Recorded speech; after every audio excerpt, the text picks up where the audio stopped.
My name is Morgan Lawrence, and at 32, I never expected a car to be the thing that made my parents finally see me. After years of disappointment and their empty chairs at my wedding, watching their faces light up at the sight of my Porsche was both satisfying and heartbreaking. Suddenly, the daughter they'd ignored for years was worth acknowledging. The irony wasn't lost on me. Before I tell you how I went from being invisible to my parents to suddenly becoming their favorite child overnight, make sure to like and subscribe. Drop a comment telling me where you're watching from. I'd love to know who's joining me on this bumpy ride through family drama. Growing up in our middle-class home in the suburbs of Boston, I learned early that my parents, Eleanor and Richard Lawrence, valued appearances above all else. Our house wasn't the biggest on the block, but my mother kept it spotless for surprise visitors. My father's car was always washed on Saturdays, regardless of weather. Their obsession with status wasn't just about material things, it extended to achievements and, ultimately, to their children. My older brother William was the golden child.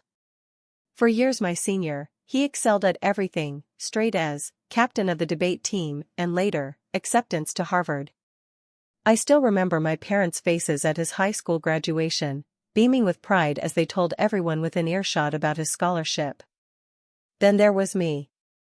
I wasn't a bad student, I got mostly BS with occasional A's in subjects I cared about. But I wasn't William. Where he was methodical and analytical, I was creative and intuitive. My bedroom walls were covered with sketches and designs. I spent hours creating digital art on the second-hand computer my uncle gave me for my 13th birthday. My parents called it doodling and wasting time. Morgan, when are you going to focus on something practical? My mother would say this at least weekly, usually while comparing my report card to William's perfect academic record from years earlier. Art won't pay the bills.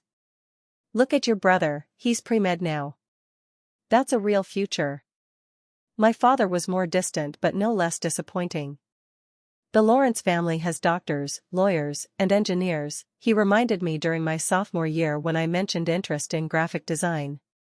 Not artists. He said the last word like it tasted bad in his mouth. In middle school, I won a regional art competition. My piece was displayed at the state capitol building, a pretty big deal for a 12-year-old. My art teacher drove me to the ceremony because my parents had tickets to a fundraising gala that William's debate coach had invited them to. We'll try to swing by if it runs late, my mother said that morning. They never showed. High school brought more of the same. While I developed my artistic style and technical skills, my parents remained fixated on pushing me toward their definition of success. When my art portfolio earned me a spot in a prestigious summer program, my father's response was, "It's nice to have hobbies, but your SAT prep should be your priority." The summer of my junior year, I took AP Art and scored a perfect 5. The same semester, I got a B+ in AP Chemistry. Guess which one my parents wanted to discuss at dinner? Morgan, you need to apply yourself more in subjects that matter, my mother said, serving William an extra portion of her pot roast. Your brother maintained a 4.0 throughout high school while participating in 3 extracurriculars. A B+ shows lack of effort. William occasionally tried to defend me. Mom, Morgan's digital art is actually incredible. Her teacher says she could easily get into top art schools. My mother's dismissive wave stung more than her words. It's a nice hobby, but it's not a career. By senior year, the constant comparisons had worn me down. While my classmates excitedly discussed college options, I dreaded the conversations at home. I'd secretly applied to several art schools, including Rhode Island School of Design, my dream school. When the thick acceptance packet arrived, I hid it for 3 days before finding the courage to tell my parents. The argument that followed was explosive. "We will not pay for you to get a useless degree," my father shouted, his face reddening. Pre-med at Boston University. That's what we discussed. You discussed it, I corrected, finding rare courage. I never agreed. Morgan Lawrence, after everything we've done for you, my mother began, tears forming, tears I recognized as manipulative rather than genuine. Why would you throw away a real future for some fantasy?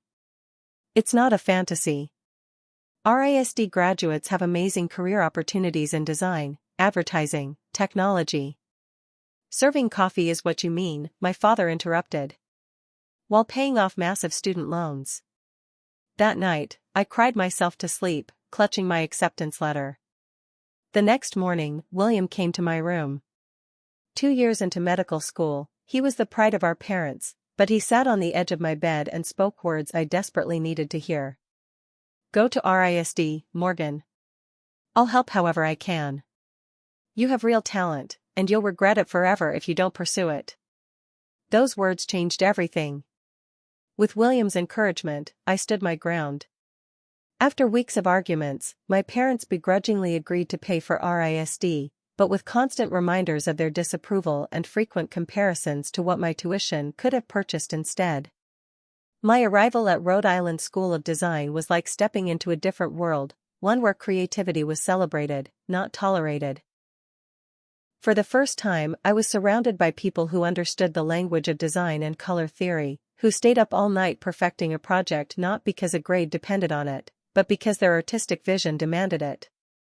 My freshman dorm roommate, Brianna Chen, became my first real friend.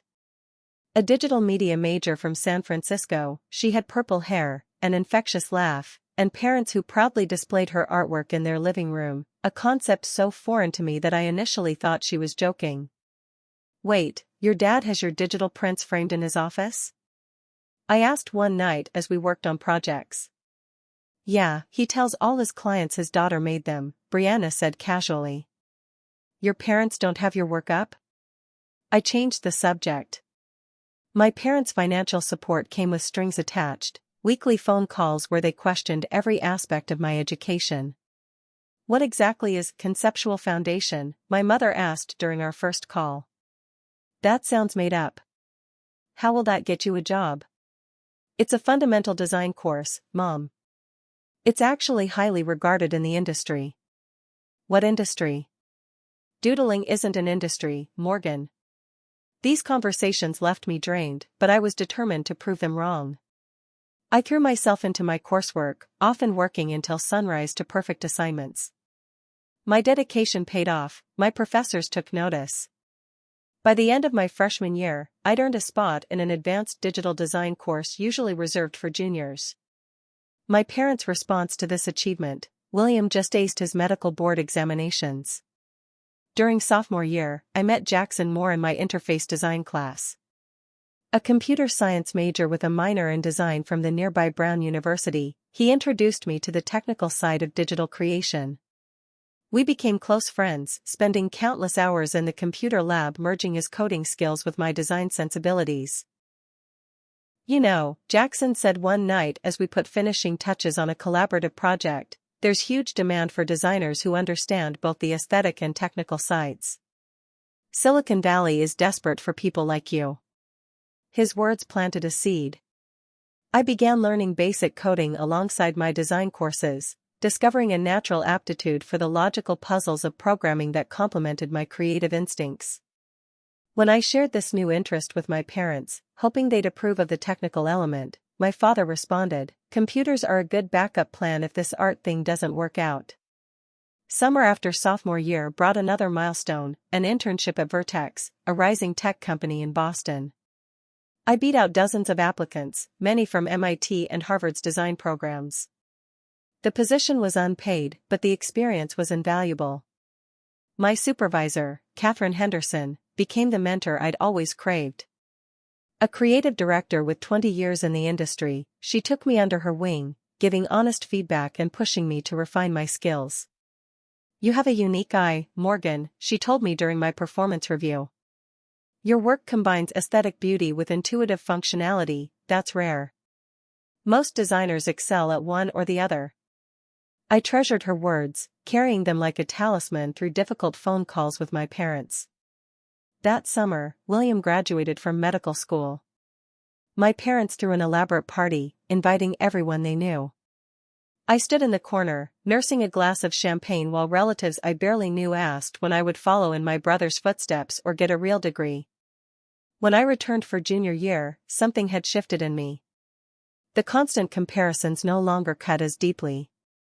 I found confidence in my growing portfolio and the respect of my professors and peers.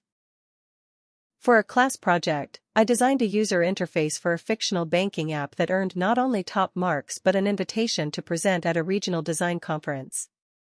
At the conference, multiple companies approached me with internship offers. I accepted a position with a San Francisco startup for the following summer, knowing it would take me 3,000 miles from my parents' disapproval. Senior year brought the culmination of my RISD experience, my thesis project. I created a comprehensive design system for a hypothetical educational platform, incorporating accessibility features for users with disabilities. The project won the department's highest honors and was featured in the school's prestigious graduate showcase. At graduation, I scanned the audience for my parents. They sat stiffly in pressed clothes, offering polite applause when my name was called. Later, at dinner, they gave me a card with a modest check, a fraction of what they'd given William for his medical school graduation. "We're proud of you for finishing," my father said, the closest thing to praise he'd ever offered for my artistic pursuits. "Now, have you thought about graduate school? A business degree might make your hobby more practical." I pushed the food around my plate, suddenly eager for my flight to San Francisco the following week. The job offer from the startup had turned into a full-time position as a junior designer with a salary that, while not doctor level, was respectable for a new graduate. "Actually," I said, finding strength in my certainty, "I've accepted a position in San Francisco. I start next month." The shock on their faces was almost worth the years of dismissal. "California?" my mother exclaimed. "But that's so far away. What about staying in Boston? William could help you find something here." For the first time, I recognized their reaction for what it was, not concern for my welfare, but concern for their image. A daughter in California pursuing a creative career didn't fit their narrative. "I've made my decision," I said firmly. "San Francisco is the hub for technology and design. This is where my career needs to be." As I packed up my apartment the following week, William helped carry boxes. "I'm proud of you," he said quietly. "For following your path, even when it was harder." "Thanks for being the one person in our family who saw me," I replied, hugging him tightly. With 4 years of world-class design education, a growing professional network, and a job waiting for me on the opposite coast, I boarded a plane to San Francisco. For the first time in my life, I felt free of the shadow of my parents' expectations. What I didn't realize then was that my journey toward true independence had only just begun. San Francisco greeted me with fog and possibility. My tiny studio apartment in the Mission District cost more than I'd ever imagined paying for housing, but I was determined to make it work. The startup that hired me, Pixel Perfect, occupied a converted warehouse south of Market. Exposed brick, communal tables, and free snacks created the quintessential tech atmosphere I'd only read about. Reality hit hard during my first week. My portfolio might have impressed in school, but here I was surrounded by designers with years of experience. My immediate supervisor, Derek, had little patience for newcomers. "This isn't school anymore, Lawrence," he said, dismissively flipping through my first professional project. "Clients don't pay for creative exploration. They pay for solutions. Redo this by tomorrow." I worked until 3 a.m., returned with a revised design, and watched as Derek made minimal adjustments before presenting it to the client as his work. This pattern continued for months. I designed, Derek tweaked and took credit. When I finally gathered the courage to speak up, the creative director simply said, "Pay your dues." We all did. My parents' weekly calls didn't help. "Have you considered applying to graduate programs in Boston?" my mother would ask, ignoring my explanations about building a career. "William says hospitals need people to design their websites." After 6 grueling months, I was assigned to a project for a major client, a complete redesign of their mobile experience. The pressure was immense. The night before the internal review, I discovered a critical flaw in the navigation system. With no time to consult Derek, I made the decision to rebuild the entire structure. The next morning, I presented my work directly to the creative director, explaining my last-minute changes. Derek fumed silently beside me. When I finished, the room was quiet. "This is the kind of initiative we need," the creative director finally said. "Morgan, you'll lead the client presentation tomorrow." That presentation changed everything. The client loved my work, specifically requesting me for future projects. Within weeks, I was promoted to senior designer, leapfrogging over Derek. It was during this professional upswing that I attended the Bay Area Digital Design Conference. Between sessions on responsive design trends and accessibility standards, I noticed a tall man examining my name tag. "Morgan Lawrence from Pixel Perfect," he asked, extending his hand. "I'm James Cooper. I saw your banking app redesign in the showcase.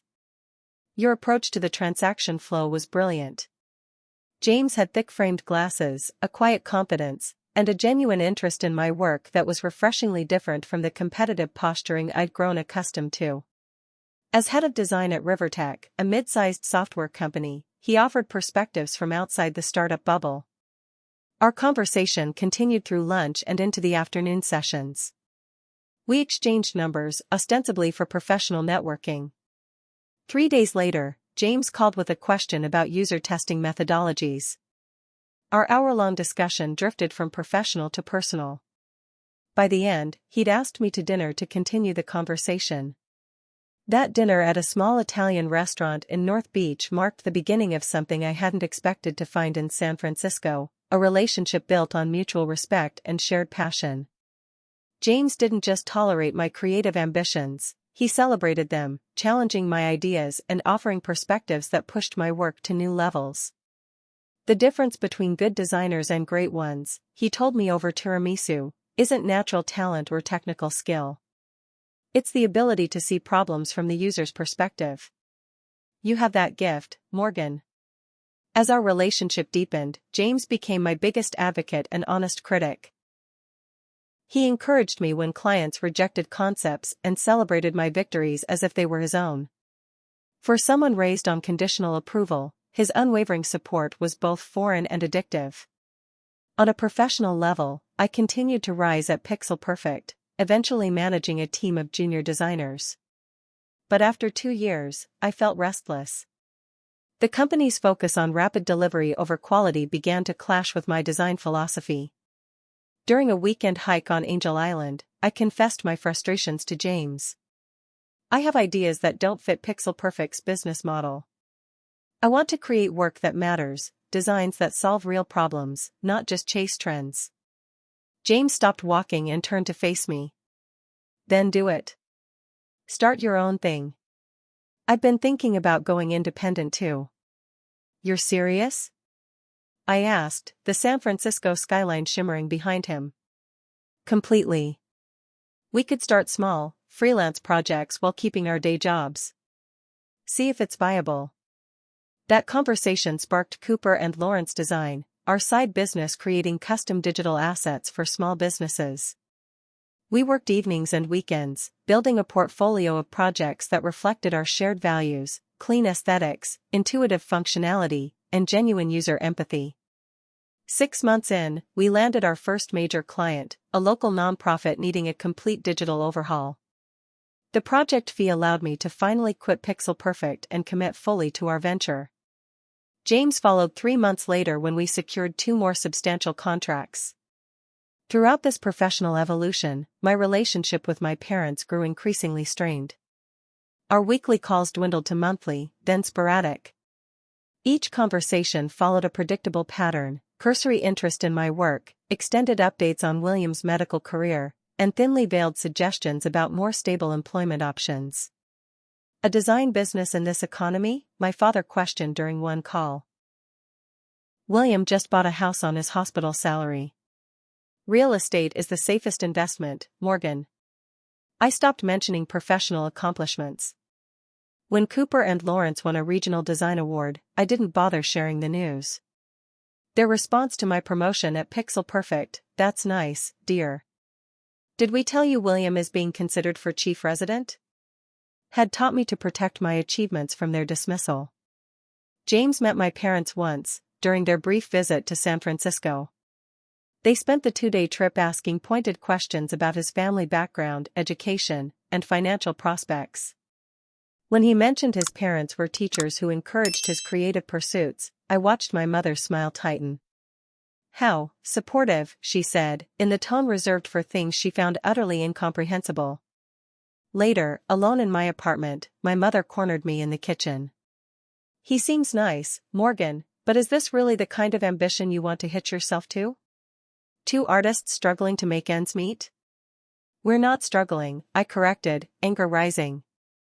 "Our business is doing well. We have major clients and a growing reputation." "Of course, dear," she patted my arm. "Just keep your options open."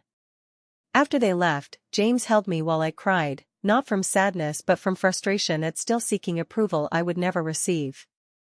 "They'll never see me," I whispered against his chest. "Nothing I do will ever be enough." "Then stop trying to be enough for them," he said simply. "Be enough for yourself." That night marked a turning point in both my personal and professional life. I began establishing boundaries with my parents, limiting calls, and redirecting conversations when they turned critical. Simultaneously, James and I poured ourselves into growing our business, developing a distinctive approach that attracted increasingly prestigious clients. By our third year together, Cooper and Lawrence Design had 6 employees and a converted Victorian workspace in the Hayes Valley neighborhood. Our relationship had evolved too, becoming a partnership in every sense. On a business trip to present to a potential client in Seattle, James surprised me by extending our stay for a weekend at a waterfront hotel. During dinner overlooking Puget Sound, he suddenly looked nervous, a rare state for my usually composed partner.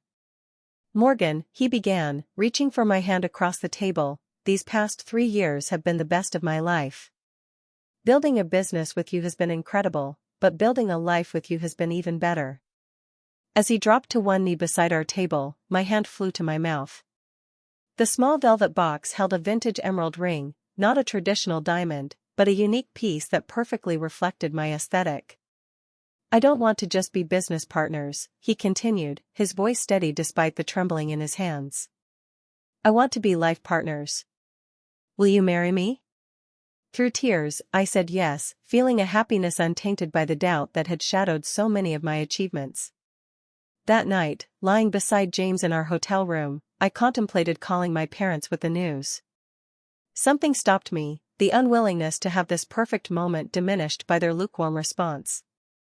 Instead, I waited until we returned to San Francisco, then called during their Sunday afternoon gardening time, when they'd be too busy for a long conversation. "James and I are engaged," I announced after minimal small talk. A pause. "Well, that's nice," my mother finally said. "Have you set a date?" "Not yet. We just decided." "Make sure to give us plenty of notice," she continued. "William's schedule is very demanding at the hospital. You know he's being considered for a research fellowship?" And there it was, the pivot away from my news to William's accomplishments.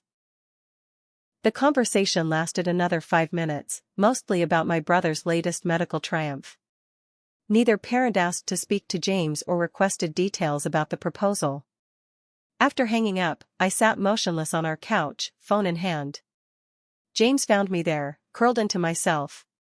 "They don't care," I said flatly. "I'm engaged," and they spent 4 minutes telling me about William's fellowship. James sat beside me, pulling me close. "I care. My parents care. Our friends care. The people who see you, Morgan, we all care." Those words became my mantra in the months ahead. As Cooper and Lawrence secured our largest contract yet, a complete digital experience for a major tech company's new product line, and wedding plans took shape, I focused on the people who genuinely celebrated my joy rather than those who couldn't recognize it. The year following our engagement was a whirlwind of professional triumphs and wedding preparations. Cooper and Lawrence Design grew from 6 employees to 15, necessitating a move to larger offices in Soma. Our reputation for combining aesthetic excellence with functional innovation attracted clients across industries, from startups to established corporations seeking digital transformation. Our design philosophy, "Beauty serves function," function serves people, resonated in an industry often focused on trends over usability. We rejected projects that didn't align with our values, a luxury afforded by our growing success. James and I established a smooth working dynamic. He managed client relationships and business operations, while I led creative direction and design strategy. Our complementary skills created a partnership greater than the sum of its parts, both professionally and personally. In April, we flew to Tokyo for a project with a Japanese tech company. After marathon work sessions, we explored the city together, ancient temples beside futuristic architecture, a perfect visual metaphor for our design aesthetic. On our final evening, beneath cherry blossoms in Shinjuku Gyoen National Garden, James surprised me with an addition to my engagement ring, a band of small diamonds designed to nestle against the emerald. "1 year engaged," he said softly, sliding it onto my finger. "The best year of my life." That moment, surrounded by pink blossoms against fading daylight, crystallized everything I wanted in life: creative fulfillment, meaningful work, and partnership with someone who valued me completely. Upon returning to San Francisco, wedding planning accelerated. We chose a coastal venue north of San Francisco, a renovated barn overlooking the Pacific that perfectly balanced rustic charm with elegant simplicity. The date was set for October 12, allowing 8 months for preparations. "You should send invitations early," James's mother advised during a planning lunch. "Especially for family traveling cross-country." The invitations, letterpress on handmade paper, designed by us and produced by a local artisan, went out in early February. My parents received theirs with a handwritten note explaining the significance of the venue and our hope they would share our special day. Their response came a week later, not a call, but a terse email: "We'll check our schedules and let you know. Your father has an important board meeting that weekend. William will be presenting at a medical conference. No congratulations. No excitement. Just excuses already being assembled." I showed James the email, trying to mask my hurt. "They're not coming. They're already setting it up." "Let's wait and see," he said, ever the optimist. "They might surprise you." Meanwhile, James's parents threw themselves into wedding preparations with enthusiasm that bordered on comical. His mother called weekly with new ideas for centerpieces, his father researched wines for the reception. Their joy was both wonderful and painful, a reminder of what parental support should look like. As spring turned to summer, Cooper and Lawrence hit another milestone. Our redesign of a major social media platform's interface earned industry recognition, including the prestigious Webby Award for Best User Experience. The awards ceremony in New York coincided with a rare weekend William was free from hospital duties. "My brother might actually attend the ceremony," I told James excitedly. "He's in New York that weekend for a medical conference." I sent William the details, hoping this shared experience might bridge the growing distance between us. His response deflated me: "Sorry, sis. Mom and Dad are coming to my presentation that evening. Maybe next time." James found me staring at my phone in our home office. "William can't make it. My parents are attending his presentation instead." "Their loss," James said firmly. "You're being recognized as one of the best designers in the country. If they can't see how extraordinary that is, it's their failure, not yours." The ceremony was magical despite my family's absence. James cheered loudly when they announced our win, and our team celebrated late into the night. The next morning, I posted a single photo to Instagram, me holding the award, James beside me beaming with pride. My mother's comment appeared hours later: "Congratulations." William's presentation on pediatric cardiology received a standing ovation. I closed the app without responding. July brought another significant development. We were approached by Clear Vision, a major tech company interested in acquiring our proprietary design system. The offer was substantial, allowing us to maintain ownership of our design agency while selling the technology we developed. As negotiations progressed, wedding planning continued. When August arrived with no definitive RSVP from my parents, I finally called, catching my mother during her weekly bridge game. "Mom, I need to know if you and Dad are attending the wedding. The venue needs final numbers." Oh, Morgan, she sighed, as if my question was an inconvenience. Your father has that board meeting, and William's conference is that weekend. We're planning to support him there. My wedding is once in my lifetime, I said, voice shaking despite my efforts to remain calm. William has conferences every month. Don't be dramatic. We'll try to make it work, but these commitments are important. Her tone suggested my wedding didn't qualify as important. I need a yes or no, Mom. Not we'll try. After a pause, I don't think we can commit right now. Can we let you know in September? I ended the call, hands trembling. The venue needed numbers in 2 weeks, not 6. Their non-answer was answer enough. James found me in our bedroom, methodically folding laundry with robotic precision. They're not coming, I stated flatly. They'll string it along until the last minute, then have some emergency or obligation. They won't even give me the dignity of a straight answer. He sat beside me, taking the shirt from my hands. Then we plan without them. Your chosen family will be there, the people who have actually supported you through everything. September arrived with the Clear Vision acquisition reaching final stages. The offer, $4.2 million for our design system, seemed surreal. Our attorneys advised creating separate business entities. Cooper and Lawrence Design would continue as our agency, while the technology would transfer to Clear Vision under a licensing agreement that credited us as creators. 1 week before the wedding, my phone rang with my father's number, the first direct call from him in months. Morgan, he began without preamble, I'm afraid we won't be able to make your wedding. William's presentation was selected for the keynote address at his conference. It's a tremendous honor, and we need to support him. The lack of apology, the certainty that William's accomplishment trumped my wedding day, it confirmed everything I'd always felt about my place in the family hierarchy. I understand, I said, surprised by the steadiness in my voice. I hope the conference goes well. We'll send a gift, he added, as though that compensated for their absence. After hanging up, I expected tears, but none came. Instead, a strange calm settled over me, the certainty that I was finally seeing my family clearly, without the distortion of hope or expectation. The following day, a small envelope arrived containing a $200 gift card to a department store and a generic card signed Love, Mom and Dad. No personal message, no well wishes. Just a token obligation fulfilled. James found me at our kitchen table, staring at the card. Is that from your parents? $200 and a card from the pharmacy rack, I confirmed, sliding both across the table. Apparently that's what my wedding is worth to them. Morgan, he began gently. It's fine, I interrupted. Really? I'm done expecting anything different. This is who they are.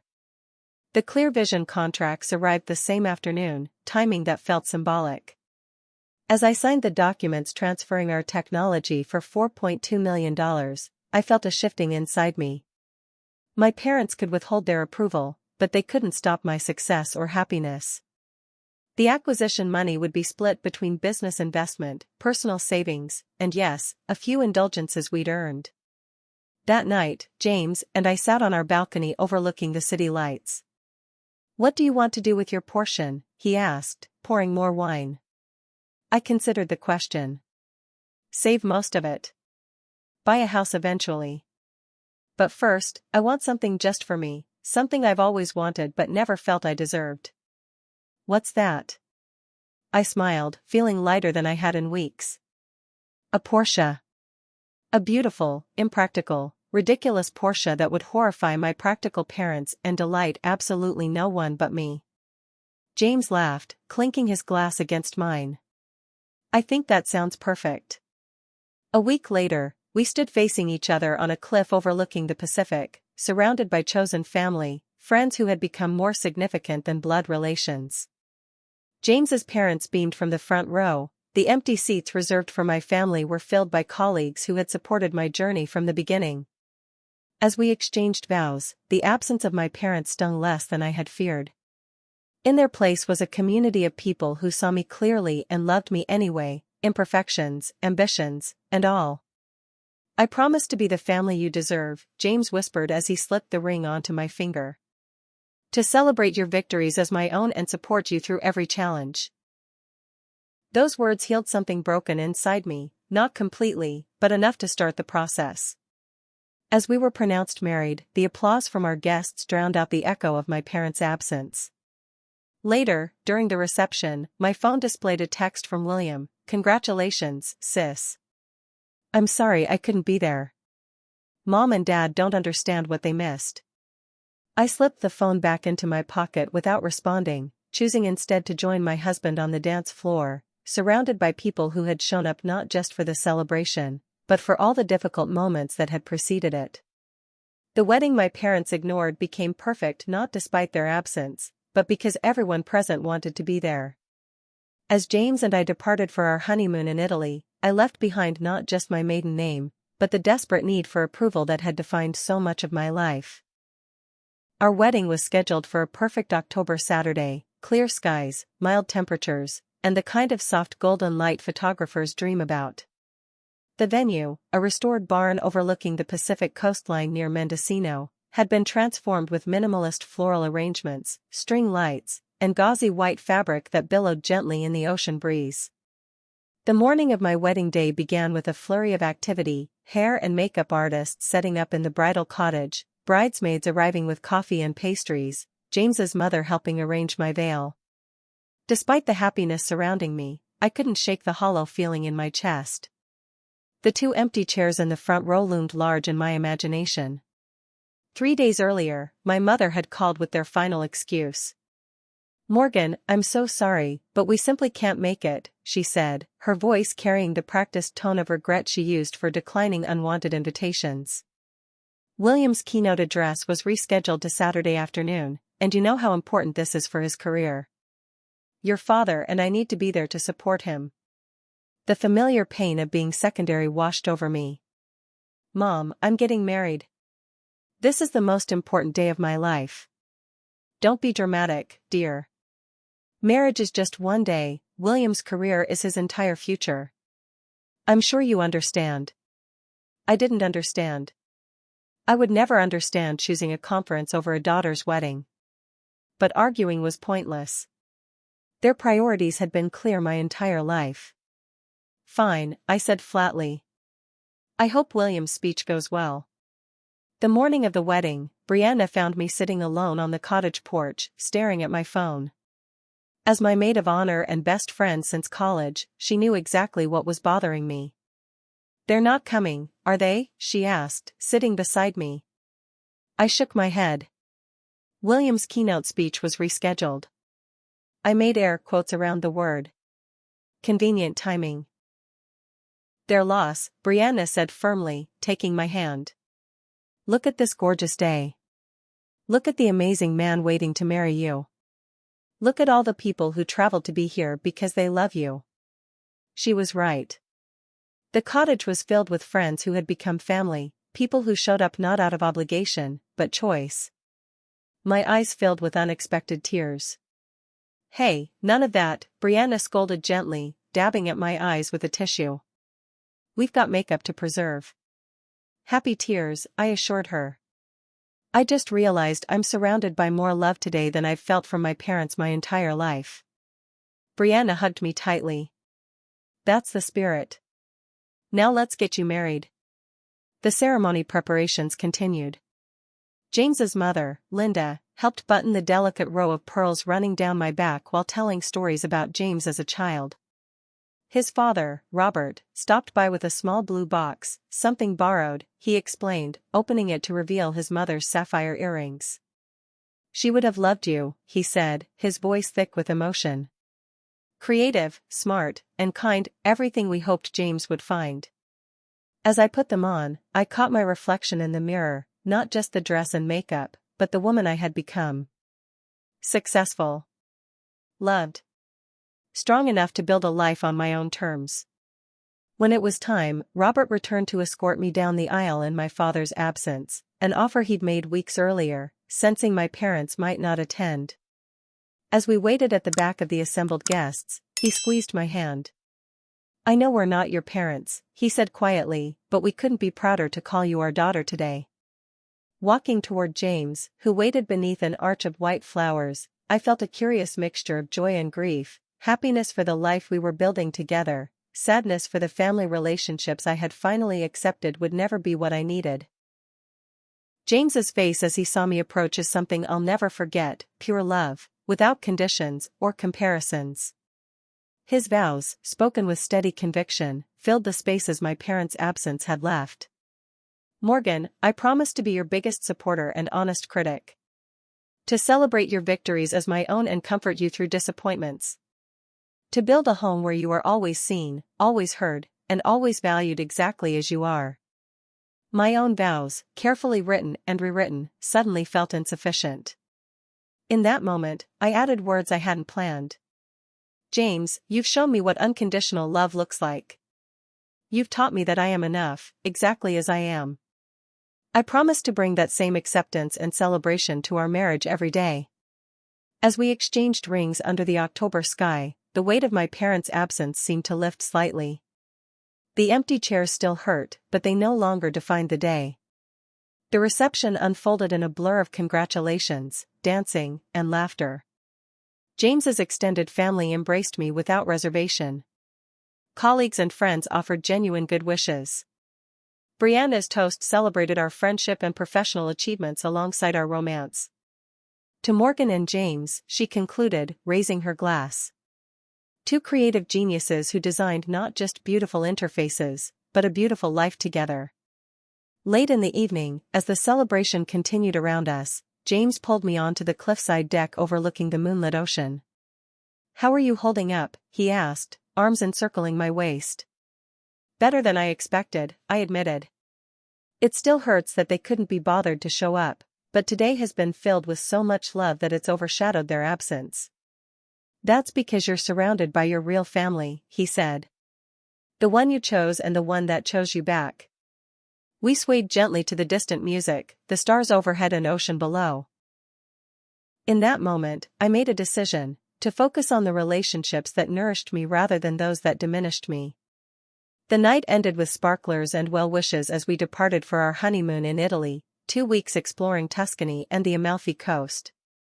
During those days of pasta, wine, and sun-drenched vistas, I rarely thought about my parents.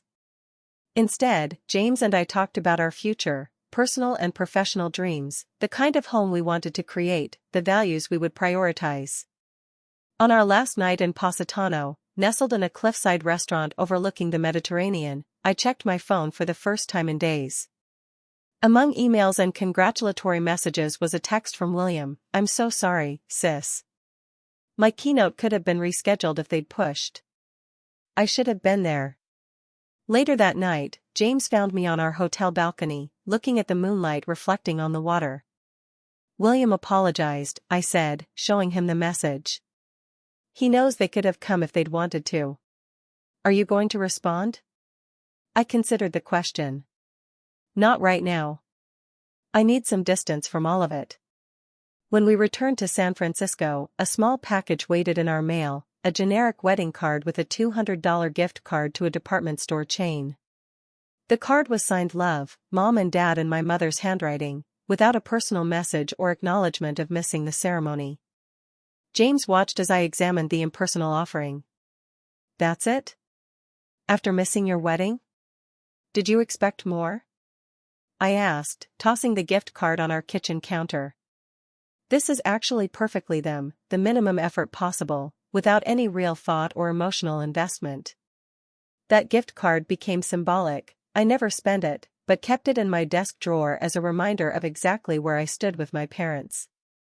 When I finally cleared it out 2 years later, I donated the amount to an arts education program for underprivileged youth. The months following our wedding brought continued success. Cooper and Lawrence Design expanded to 20 employees. The Clear Vision acquisition finalized, bringing financial security we'd never imagined possible. We purchased a Victorian home in No Valley, spending weekends on renovation projects that combined James's architectural vision with my design sensibilities. My contact with my parents dwindled to obligatory holiday calls and occasional texts. Each conversation followed the same pattern: cursory questions about my life, followed by extended updates on William's accomplishments. I maintained polite distance, protecting myself from the familiar pain of their dismissal. William tried occasionally to bridge the gap, sending articles about design innovations or texting congratulations for business milestones he found online. Our relationship became cordial but distant, the shared history of our childhood connecting us while our vastly different adult lives and his continued entanglement with our parents created an insurmountable gap. 6 months after our wedding, on a sunny Saturday morning, James watched me sipping coffee and scrolling through design blogs at our kitchen table. "Let's go car shopping," he said abruptly. I looked up, surprised. "What brought this on? Remember what you said before the wedding? About wanting a Porsche that would make your practical parents clutch their pearls?" I laughed, recalling the conversation. I was half joking. "Only half," he pointed out. "We've worked incredibly hard. The acquisition money is mostly invested. We deserve to enjoy a small portion of it." That afternoon, we visited the Porsche dealership in San Francisco.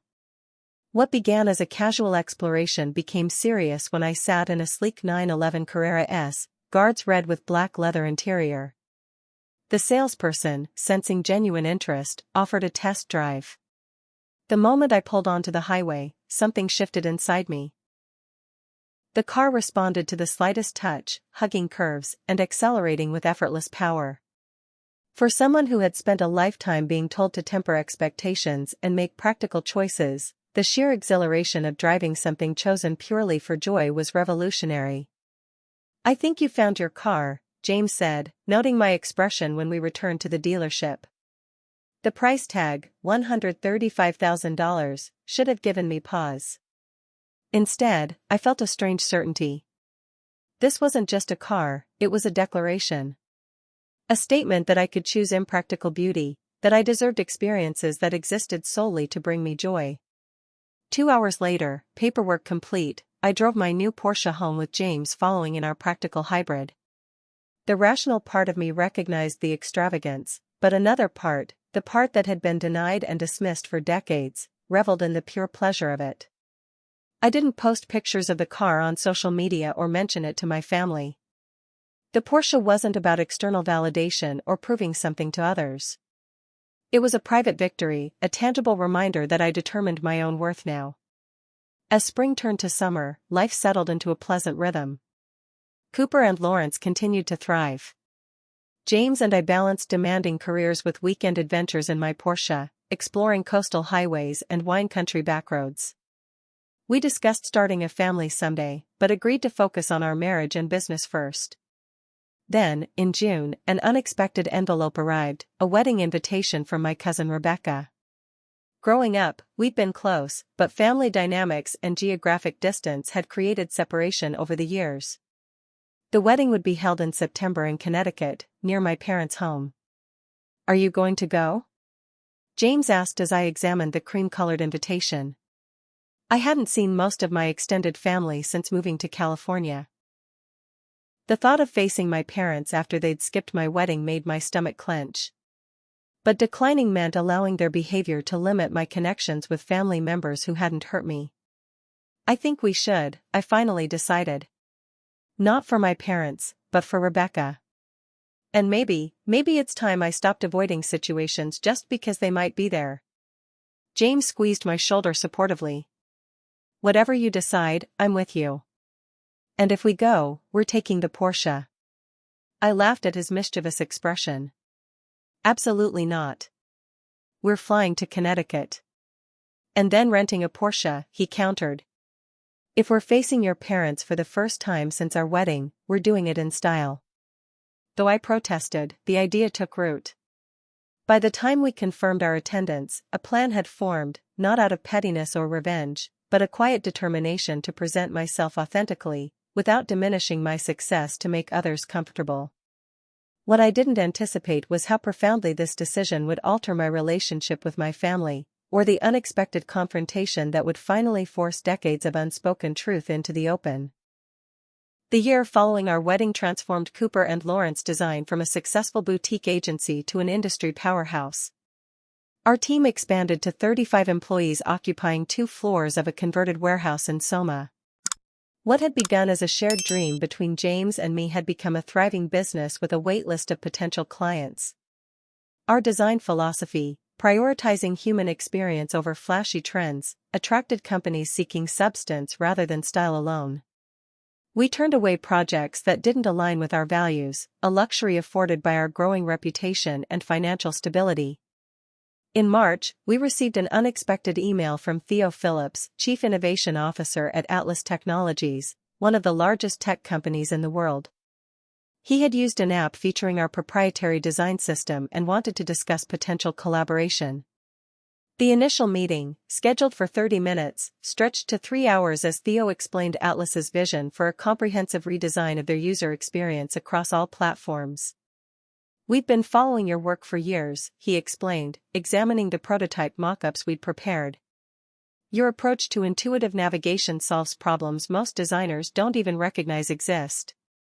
2 weeks later, Atlas offered not just a contract for the redesign, but expressed interest in acquiring our proprietary design system outright, the framework we developed for creating consistent, accessible user experiences across different platforms. The negotiations stretched over months, with our attorneys and financial advisors guiding us through the complex process. The final offer exceeded our wildest expectations, $42 million for the design system, with Cooper and Lawrence retained as consultants for implementation. The night we signed the contracts, James and I sat in stunned silence on our rooftop deck, overlooking the San Francisco skyline. $42 million, I whispered, the number still feeling unreal. From a business we started at our kitchen table. James squeezed my hand. From your vision, Morgan. The design system was primarily your creation. This is the world finally recognizing what I've always known, you're brilliant. The acquisition payment arrived in installments, beginning with an initial transfer that transformed our financial reality overnight. After setting aside money for taxes, we developed a careful plan, investing the majority, allocating funds for business expansion, establishing a foundation to support arts education, and yes, allowing ourselves a few meaningful indulgences. "We need a real home office," James suggested as we discussed personal expenditures. "The guest bedroom conversion isn't cutting it anymore." House hunting in San Francisco's competitive market led us to a historic Victorian in Pacific Heights, 3 stories of classic architecture with modern updates and, crucially, a dedicated office space for each of us. The purchase price was significant, but with our new financial reality, comfortably within reach. As we settled into our new home, James noticed me researching high-performance vehicles online. "Still thinking about that Porsche?" he asked, peering over my shoulder at the computer screen. I nodded, slightly embarrassed by the extravagance. "Is it ridiculous to want something so impractical? We could invest this money instead." James closed my laptop gently. "Morgan, we're investing the vast majority of the acquisition money. Our business is thriving. Our mortgage payments are manageable. If a Porsche would bring you joy, you've earned it." The following Saturday, we visited the Porsche dealership in San Francisco. What began as casual browsing became serious when I sat in a 911 Carrera S, guards red with black leather interior. The salesperson, sensing genuine interest, offered a test drive. The moment I merged onto the highway, something shifted inside me. The car responded to the slightest touch, hugging curves and accelerating with effortless power. For someone who had spent a lifetime being told to temper expectations and make practical choices, the sheer exhilaration of driving something chosen purely for joy was revolutionary. "You're getting this car," James declared when we returned to the dealership, noting my expression. The price, $135,000, should have given me pause. Instead, I felt a strange certainty. This wasn't just a car, it was a declaration. A statement that I could choose impractical beauty, that I deserved experiences that existed solely to bring me joy. 2 hours later, paperwork complete, I drove my new Porsche home with James following in our practical hybrid. The rational part of me recognized the extravagance, but another part, the part that had been denied and dismissed for decades, reveled in the pure pleasure of it. I didn't post pictures of the car on social media or mention it to my family. The Porsche wasn't about external validation or proving something to others. It was a private victory, a tangible reminder that I determined my own worth now. As spring turned to summer, Cooper and Lawrence continued to evolve. The Atlas Technologies partnership opened doors previously beyond our reach. Industry publications featured profiles of our approach and philosophy. I was invited to deliver keynote addresses at major design conferences, the same type of professional recognition my parents had celebrated when bestowed upon William, but had never acknowledged in my career. We expanded our services to include dedicated accessibility design, ensuring digital experiences were available to users with disabilities. This initiative, particularly meaningful to James, whose younger brother had visual impairments, became a cornerstone of our business identity. Through this period of professional ascendancy, my contact with my parents remained minimal, holiday calls and occasional text messages. Each conversation followed the familiar pattern, cursory questions about my life, followed by extended updates on William's accomplishments. I never mentioned the Atlas acquisition or our financial situation. Years of having my achievements dismissed had taught me to protect my successes from their diminishment. William, through occasional texts, seemed aware of my professional rise, sending congratulations for business milestones he found online, but our relationship remained cordial yet distant. In August, an unexpected envelope arrived, a wedding invitation from my cousin Rebecca. Growing up, we'd been close, though family dynamics and geographic distance had created separation over the years. The wedding would be held in October in Connecticut, near my parents' home. "Are you going to go?" James asked as I examined the invitation. The prospect of facing my parents after they'd skipped my wedding made my stomach clench. But declining meant allowing their behavior to limit my connections with family members who hadn't hurt me. "I think we should," I finally decided. "Not for my parents, but for Rebecca. And maybe it's time I stopped avoiding situations just because they might be uncomfortable." James nodded supportively. "Whatever you decide, I'm with you." As the wedding date approached, I experienced growing anxiety. 3 years had passed since I'd seen my parents in person. My life had transformed completely in that time: marriage, business success, financial security. Would they finally see me? Or would I forever remain secondary to William's accomplishments? The week before our departure, James suggested we drive my Porsche to the local airport and requested be transported to Connecticut, where we'd retrieve it for use during our visit. "Is that necessary?" I asked, surprised by the suggestion. "No," he admitted with a smile. "But I think you deserve to arrive on your own terms.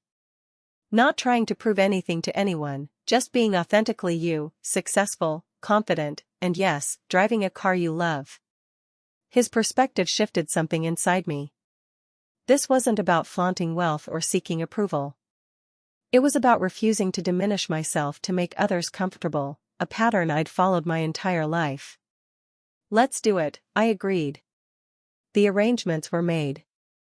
My beautiful Porsche would be waiting when we landed in Hartford, a small indulgence that carried outsized symbolic weight. As we packed for the trip, I felt a curious mix of anxiety and determination. Whatever happened at the wedding, I would face it as the woman I had become, not the daughter still seeking approval I would never receive.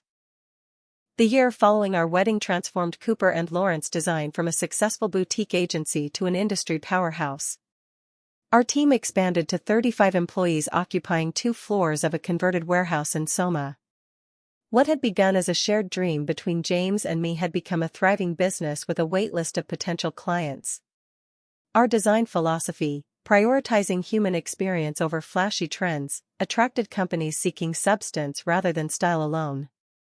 We turned away projects that didn't align with our values, a luxury afforded by our growing reputation and financial stability. In March, we received an unexpected email from Theo Phillips, Chief Innovation Officer at Atlas Technologies, one of the largest tech companies in the world. He had used an app featuring our proprietary design system and wanted to discuss potential collaboration.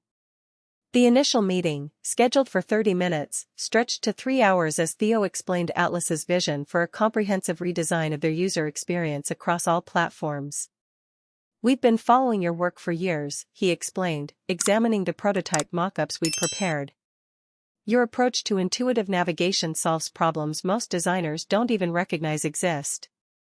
2 weeks later, Atlas offered not just a contract for the redesign, but expressed interest in acquiring our proprietary design system outright, the framework we developed for creating consistent, accessible user experiences across different platforms. The negotiations stretched over months, with our attorneys and financial advisors guiding us through the complex process. The final offer exceeded our wildest expectations, $42 million for the design system, with Cooper and Lawrence retained as consultants for implementation. The night we signed the contracts, James and I sat in stunned silence on our rooftop deck, overlooking the San Francisco skyline. $42 million, I whispered, the number still feeling unreal. "From a business we started at our kitchen table." James squeezed my hand. "From your vision, Morgan. The design system was primarily your creation. This is the world finally recognizing what I've always known: you're brilliant." The acquisition payment arrived in installments, beginning with an initial transfer that transformed our financial reality overnight. After setting aside money for taxes, we developed a careful plan, investing the majority, allocating funds for business expansion, establishing a foundation to support arts education, and yes, allowing ourselves a few meaningful indulgences. "We need a real home office," James suggested as we discussed personal expenditures. "The guest bedroom conversion isn't cutting it anymore."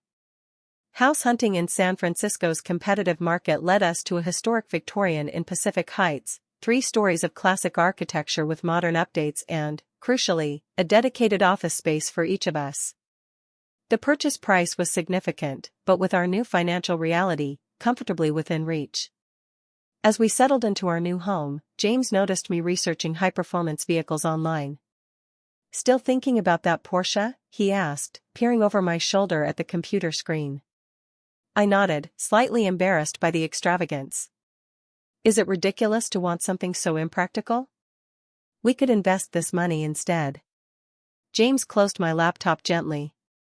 "Morgan, we're investing the vast majority of the acquisition money. Our business is thriving. Our mortgage payments are manageable. If a Porsche would bring you joy, you've earned it." The following Saturday, we visited the Porsche dealership in San Francisco. What began as casual browsing became serious when I sat in a 911 Carrera S, guards red with black leather interior. The salesperson, sensing genuine interest, offered a test drive. The moment I merged onto the highway, something shifted inside me. The car responded to the slightest touch, hugging curves and accelerating with effortless power. For someone who had spent a lifetime being told to temper expectations and make practical choices, the sheer exhilaration of driving something chosen purely for joy was revolutionary. "You're getting this car," James declared when we returned to the dealership, noting my expression. The price, $135,000, should have given me pause. Instead, I felt a strange certainty. This wasn't just a car, it was a declaration.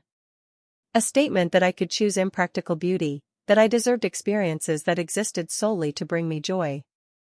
2 hours later, paperwork complete, I drove my new Porsche home with James following in our practical hybrid.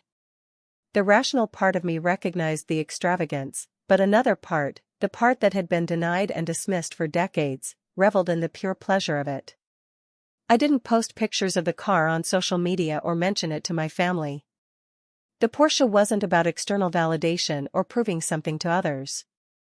It was a private victory, a tangible reminder that I determined my own worth now. As spring turned to summer, Cooper and Lawrence continued to evolve. The Atlas Technologies partnership opened doors previously beyond our reach. Industry publications featured profiles of our approach and philosophy. I was invited to deliver keynote addresses at major design conferences, the same type of professional recognition my parents had celebrated when bestowed upon William, but had never acknowledged in my career. We expanded our services to include dedicated accessibility design, ensuring digital experiences were available to users with disabilities. This initiative, particularly meaningful to James, whose younger brother had visual impairments, became a cornerstone of our business identity. Through this period of professional ascendancy, my contact with my parents remained minimal: holiday calls and occasional text messages. Each conversation followed the familiar pattern: cursory questions about my life, followed by extended updates on William's accomplishments. I never mentioned the Atlas acquisition or our financial situation. Years of having my achievements dismissed had taught me to protect my successes from their diminishment. William, through occasional texts, seemed aware of my professional rise, sending congratulations for business milestones he found online, but our relationship remained cordial yet distant. In August, an unexpected envelope arrived, a wedding invitation from my cousin Rebecca. Growing up, we'd been close, though family dynamics and geographic distance had created separation over the years. The wedding would be held in October in Connecticut, near my parents' home. "Are you going to go?" James asked as I examined the invitation. The prospect of facing my parents after they'd skipped my wedding made my stomach clench. But declining meant allowing their behavior to limit my connections with family members who hadn't hurt me. "I think we should," I finally decided. "Not for my parents, but for Rebecca. And maybe it's time I stopped avoiding situations just because they might be uncomfortable." James nodded supportively. "Whatever you decide, I'm with you." As the wedding date approached, I experienced growing anxiety. 3 years had passed since I'd seen my parents in person. My life had transformed completely in that time: marriage, business success, financial security. Would they finally see me? Or would I forever remain secondary to William's accomplishments? The week before our departure, James suggested we drive my Porsche to the local airport and requested be transported to Connecticut, where we'd retrieve it for use during our visit. "Is that necessary?" I asked, surprised by the suggestion. "No," he admitted with a smile. "But I think you deserve to arrive on your own terms. Not trying to prove anything to anyone, just being authentically you, successful, confident, and yes, driving a car you love." His perspective shifted something inside me. This wasn't about flaunting wealth or seeking approval. It was about refusing to diminish myself to make others comfortable, a pattern I'd followed my entire life. "Let's do it," I agreed. The arrangements were made. My beautiful Porsche would be waiting when we landed in Hartford, a small indulgence that carried outsized symbolic weight. As we packed for the trip, I felt a curious mix of anxiety and determination. Whatever happened at the wedding, I would face it as the woman I had become, not the daughter still seeking approval I would never receive. The final day of our East Coast trip dawned with a clarity that matched my emotional state. After breakfast, James and I spent the morning walking along the coastline of my hometown, places familiar from childhood now viewed through the lens of adult perspective. "Are you nervous about dinner tonight?" James asked as we followed a path overlooking the harbor. Strangely, no, I replied, realizing it was true. I'm not seeking their approval anymore. I just want honesty, from them and from myself. My parents had texted that morning, confirming our reservation at the Harborview, the upscale restaurant reserved in my childhood for the most special occasions. The choice of venue signaled the importance they now placed on our meeting, a stark contrast to their absence at our wedding. Throughout the day, their messages continued, my father suggesting we discuss investment strategies, my mother inquiring about our home in San Francisco and whether we might show them around when they visited. 3 years of minimal contact suddenly replaced by eager interest. As evening approached, I prepared with deliberate care, choosing a simple but elegant outfit, professional without ostentation. The goal wasn't to impress but to present myself authentically. "Ready?" James asked as I finished applying subtle makeup. "As I'll ever be," I confirmed, drawing strength from his steady presence. We arrived at the Harborview precisely at 7, the Porsche attracting admiring glances as the valet took the keys. My parents were already seated at a prime table overlooking the water, my father rising immediately as we approached. "Morgan, James," he greeted with unprecedented warmth. "Right on time." We took the liberty of ordering champagne to start. My mother's smile seemed genuine as she embraced me, her perfume triggering childhood memories. You look wonderful, dear. California clearly agrees with you. The initial exchanges were pleasant but superficial, comments about the wedding, the restaurant's renovation since I'd last visited, the scenic drive along the coast. The champagne was poured, glasses raised in a toast to family reunions offered by my father without acknowledgement of why reunion was necessary.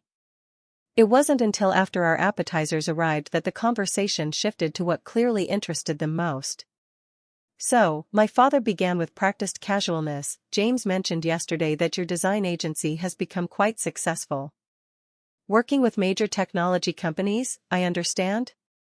Yes, I confirmed simply. Cooper and Lawrence Design has grown significantly over the past 5 years. And the Porsche? My mother inquired, her tone suggesting concern rather than criticism. Such an extravagant choice. I hope you're being careful with sudden success. Financial planning is so important. James met my eyes briefly, an unspoken reminder of our discussion about conditional interest. I took a measured sip of water before responding. The Porsche represents a small percentage of our overall financial portfolio, I explained calmly. The majority of our resources are carefully invested for long-term security. My father leaned forward, suddenly animated. Speaking of investments, I've been following some interesting opportunities in emerging markets. With your new financial position, diversification is crucial. I'd be happy to put you in touch with my advisor. Thank you, but we have excellent financial management in place, I replied. The acquisition of our design system by Atlas Technologies provided substantial resources that we've allocated thoughtfully. The mention of Atlas Technologies, a household name even to those outside the tech industry, created a visible shift in my parents' expressions. My mother's eyebrows raised, my father's posture straightened. Atlas Technologies? He repeated, clearly reassessing mental calculations. That must have been significant. It was, James confirmed without elaboration, allowing them to wonder about the specifics. Well, my mother said after a moment, we always knew you had potential, Morgan. Even with your unconventional career choice. We're just so pleased to see you finally finding real success. The words, meant as praise, crystallized everything wrong with our relationship. My achievements only mattered when they matched their definition of success. My potential was only recognized when validated by financial metrics they understood. Actually, I said quietly, placing my napkin beside my plate, I've been successful for years. My unconventional career choice brought professional fulfillment, creative achievement, and financial stability long before Atlas Technologies. But you weren't interested then. The table fell silent, my directness disrupting the carefully maintained veneer of reunited family harmony. My mother recovered first, her expression shifting to practiced concern. Morgan, that's not fair. We've always supported your choices. We've always wanted what's best for you. Have you? I asked, keeping my tone even. Because from my perspective, you've consistently dismissed my work, compared me unfavorably to William, and prioritized his achievements over my milestones, including skipping my wedding. My father cleared his throat uncomfortably. Now, that's not entirely accurate. We unfortunately couldn't attend your wedding because of William's conference. These scheduling conflicts happen in busy families. It was my wedding day, I stated simply. The most important day of my life, and you chose a conference instead. That wasn't a scheduling conflict, it was a choice that reflected your priorities. My mother's face flushed. You're being dramatic. We sent a lovely gift. A $200 gift card and a generic card without a personal message, I corrected. After missing my wedding. That speaks volumes about how you valued that milestone. James placed his hand over mine on the table, support rather than restraint. My parents exchanged uncomfortable glances, clearly unaccustomed to direct confrontation. I didn't come to dinner to argue, I continued, my voice steady. But I won't pretend the past didn't happen. For 3 years, you've shown minimal interest in my life. Then you saw the Porsche, heard about our financial success, and suddenly you're planning Thanksgiving visits and offering investment advice. My father shifted defensively. That's unfair, Morgan. We've always cared about your welfare. I believe you care, I acknowledged. But your care has always been conditional on whether my choices aligned with your values. My creative pursuits were hobbies until they made money. My career was impractical until it provided visible success. My marriage didn't warrant your presence, but my Porsche warrants dinner reservations. The harsh truth hung in the air. My mother's eyes welled with tears, whether from genuine remorse or discomfort at being confronted, I couldn't tell. We never meant to hurt you, she said softly. We only wanted security for you. The art world is so unpredictable. I understand that, I replied, my voice softening slightly. But parental support isn't just about financial security. It's about emotional presence. Celebrating achievements that matter to your child, even if they're not achievements you personally value.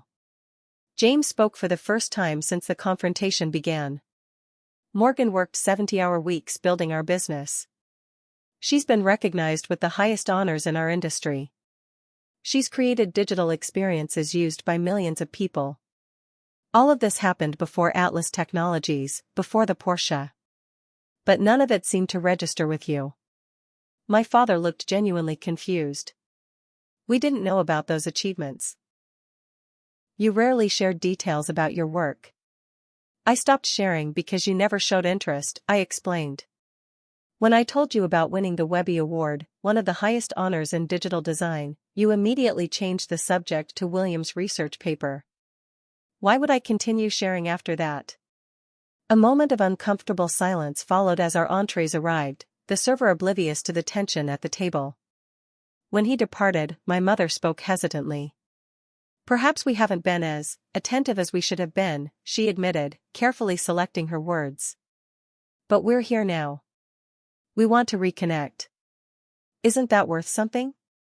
The question deserved honest consideration. I took a thoughtful bite of my meal before responding. It is worth something, I acknowledged. But reconnection requires more than dinner reservations and investment advice. It requires acknowledgement of past patterns and commitment to different behavior moving forward. What exactly are you asking for? My father inquired, his tone suggesting genuine confusion rather than defensiveness. Honesty, for starters, I replied. Acknowledgement that you chose to miss our wedding, not that you unfortunately couldn't attend. Recognition that your sudden interest coincides with visible symbols of financial success. And if we're to have any meaningful relationship moving forward, I need you to respect my choices and achievements on their own terms, not just when they align with your values. My parents exchanged glances, a silent communication honed over decades of marriage. My father's expression shifted from defensive to contemplative. You're right about the wedding, he finally admitted. We could have attended. William's conference wasn't mandatory. We didn't understand the importance of your career or your relationship with James. That was our failure. The admission, partial but honest, surprised me. My mother reached across the table, tentatively touching my hand. We were wrong, she added, the words clearly difficult for her. About many things. Your career, your choices, we didn't understand them. Maybe we didn't try hard enough to understand. The moment felt fragile, genuine acknowledgement mixed with ingrained patterns of behavior that wouldn't change overnight. Part of me wanted to embrace this opening fully, to believe complete reconciliation was possible. The wiser part recognized that sustainable change would require time and consistent effort from all sides. Thank you for acknowledging that, I said quietly. It means a lot to hear. The conversation that followed felt different, not instantly repaired, but more authentic than any exchange we'd had in years. My parents asked questions about our business with genuine curiosity. I shared stories about projects that mattered to me, not just those with impressive clients. James described our renovation of the Victorian home, my father's architectural interest temporarily overshadowing his financial focus. As dessert arrived, my mother ventured a question that revealed lingering assumptions. With your new, financial situation, will you continue working? Many would consider early retirement. Mom, I smiled despite myself, I love my work. The money is nice, but it's not why I design. I'd continue even without the financial rewards. Her perplexed expression suggested this concept remained foreign to her, but she nodded anyway. I suppose that's what passion looks like. By the time we said goodbye in the restaurant parking lot, something had shifted between us. Not dramatic reconciliation or complete understanding, but a first step toward honest communication. We'd still love to visit for Thanksgiving, my mother said as we prepared to leave. If you'll have us. I glanced at James, who gave a subtle nod of support.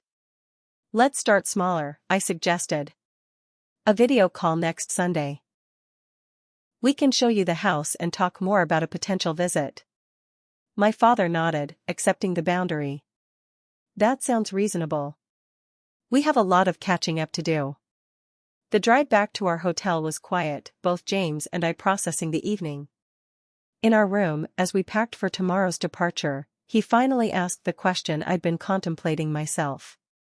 Do you think anything will really change? I folded a sweater carefully before responding. I don't know. They acknowledged some things tonight that they've never admitted before. That's something. But relationships don't transform overnight, especially when patterns are decades old.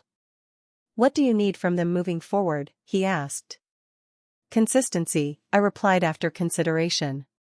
Not perfection, but genuine effort to see me as I am, not just what I've achieved. And respect for boundaries when old patterns emerge. The predicted video call the following Sunday was awkward but civil.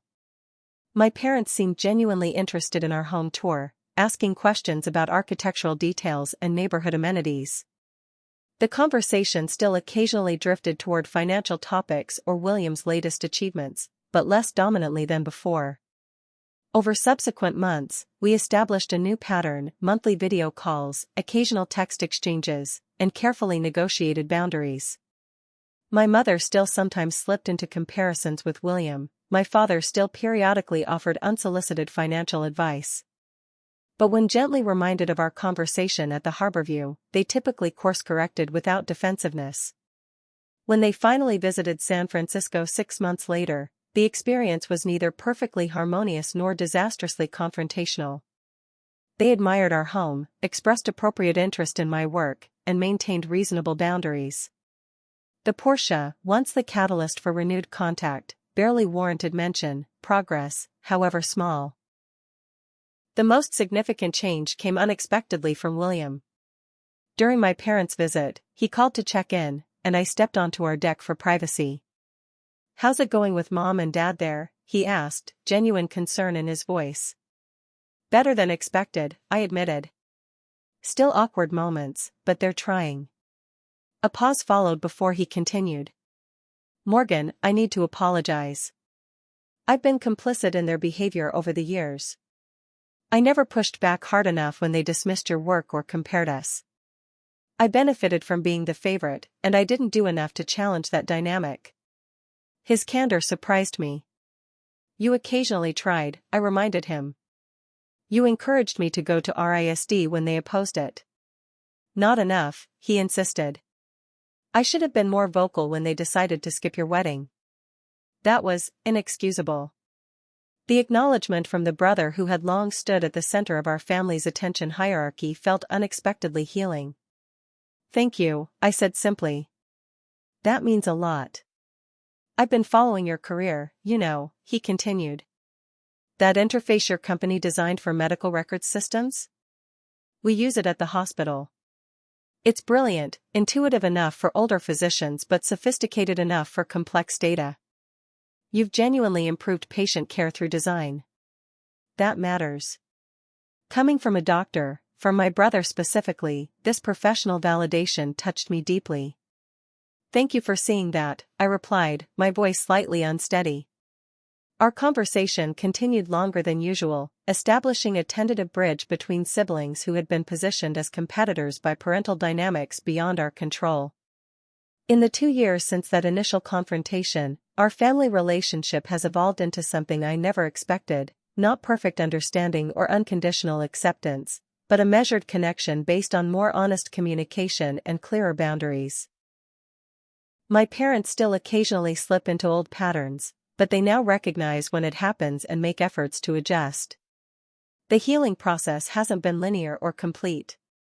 Some hurts run too deep for perfect resolution. But the honest confrontation that began in that restaurant created space for a different kind of relationship, one based on who we actually are rather than who our parents wished us to be. The Porsche that inadvertently catalyzed this transformation sits in our garage in San Francisco, still a joy to drive along coastal highways, but no longer carrying the symbolic weight of parental approval. Its value now lies simply in the pleasure it brings me, not in what it represents to others. Last month, I received an unexpected email from my mother containing a link to an article about Cooper and Lawrence Design's new educational initiative providing free design training to underprivileged youth. Her message was simple: "I'm proud of you for using your success to create opportunity for others. This matters." No comparison to William. No mention of financial implications. Just recognition of something I valued, acknowledged on its own terms. It was a small moment, but significant, evidence that people can change, even if imperfectly, when shown how their behavior affects those they care about. Our relationship may never be what I imagined in childhood, but it's evolving into something more authentic than I would have thought possible 3 years ago. The journey from conditional acceptance to genuine recognition isn't complete, but it's progressing, one honest conversation, one acknowledged boundary, one moment of authentic connection at a time. And in that progress, I've found something unexpected: the power of being truly seen, even imperfectly, by those whose recognition I once craved above all else. So what's the takeaway from all this? Success doesn't make your family suddenly appreciate you. It just reveals who they always were. Real connection isn't built on achievements or possessions, but on genuine understanding and acceptance of who someone truly is. I was lucky enough to find that with James, with friends who became family, and with colleagues who valued my work on its own merits. As for my parents? We're still writing that story, one imperfect chapter at a time. If you've stayed with me through this journey, I'd love to know your thoughts. Have you experienced similar family dynamics? How did you navigate them? Drop a comment below, share this with someone who might need to hear it, and don't forget to subscribe if you want more stories from my very complicated life. Thank you for listening, and remember, your worth isn't determined by others' ability to recognize it. It was always there, whether they saw it or not.